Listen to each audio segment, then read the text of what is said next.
Hello everyone, welcome to Priyanka logs. ಇವತ್ತು Tuesday.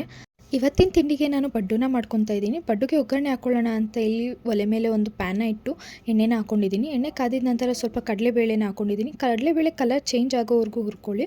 ಅದಾದ ನಂತರ ಸ್ವಲ್ಪ ಸಾಸಿವೆ, ಮೆಣಸಿನ್ಕಾಯಿ, ಈರುಳ್ಳಿ, ಕರಿಬೇವನ್ನ ಹಾಕ್ಕೊಂಡು ಒಗ್ಗರಣೆ ಮಾಡ್ಕೊಂಡಿದ್ದೀನಿ.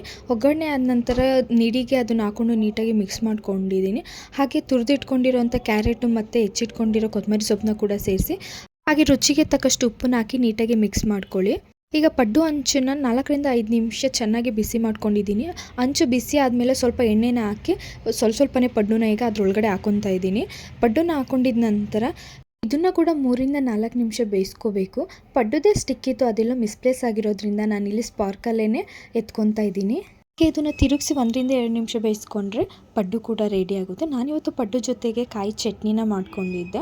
ಹಾಗೆ ತಿಂಡಿ ಎಲ್ಲ ಮುಗಿಸಿ ಕಿಚನ್ ಕಬೋರ್ಡ್ನ ಕ್ಲೀನ್ ಮಾಡ್ಕೊಂಬಿಡೋಣ ಅಂತ ಹೇಳಿ ಅದನ್ನು ಕೂಡ ಕ್ಲೀನ್ ಮಾಡ್ಕೊತಾ ಇದ್ದೆ. ಹಾಗೆ ಫ್ರಿಜ್ ಕೂಡ ತುಂಬ ಮೆಸ್ಸಿ ಆಗಿರೋದ್ರಿಂದ ಅದನ್ನು ಕ್ಲೀನ್ ಮಾಡಿಕೊಂಡ್ರೆ ಕೆಲಸ ಎಲ್ಲ ಮುಗ್ದೋಗುತ್ತೆ ಅಂತ ಹೇಳಿ ಅದನ್ನು ಕೂಡ ಕ್ಲೀನ್ ಮಾಡ್ಕೊಳ್ಳೋಣ ಅಂತ ಬಂದೆ. ನಾನಿಲ್ಲಿ ಫ್ರಿಜ್ನ ಕ್ಲೀನ್ ಮಾಡ್ಕೊಳ್ಳೋದಕ್ಕೆ ಪಾವು ಬೆಚ್ಚಗೆ ನೀರು ತೊಗೊಂಡಿದ್ದೀನಿ. ಅದಕ್ಕೆ ಅರ್ಧ ಹೋಳು ನಿಂಬೆಹಣ್ಣು ಹಾಕ್ಕೊತಾ ಇದ್ದೀನಿ. ನಿಂಬೆಹಣ್ಣು ಹಾಕ್ಕೊಳ್ಳೋದ್ರಿಂದ ಫ್ರಿಜ್ ಏನಾದರೂ ಸ್ಮೆಲ್ ಇದ್ದರೆ ಅದೆಲ್ಲ ಕೂಡ ಹೋಗುತ್ತೆ.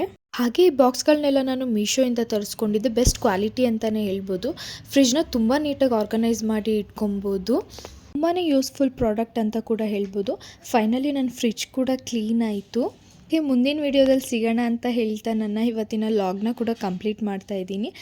Thank you, bye.